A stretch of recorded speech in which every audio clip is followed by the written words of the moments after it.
Jesus had a special job to show the world the love of God, but wondered if when he was gone, someone could carry on.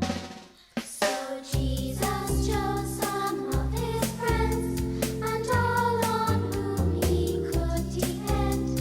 He chose them from his followers, and there were 12 of them. There was Peter and Andrew, James and John, with James the less and his brother Jude.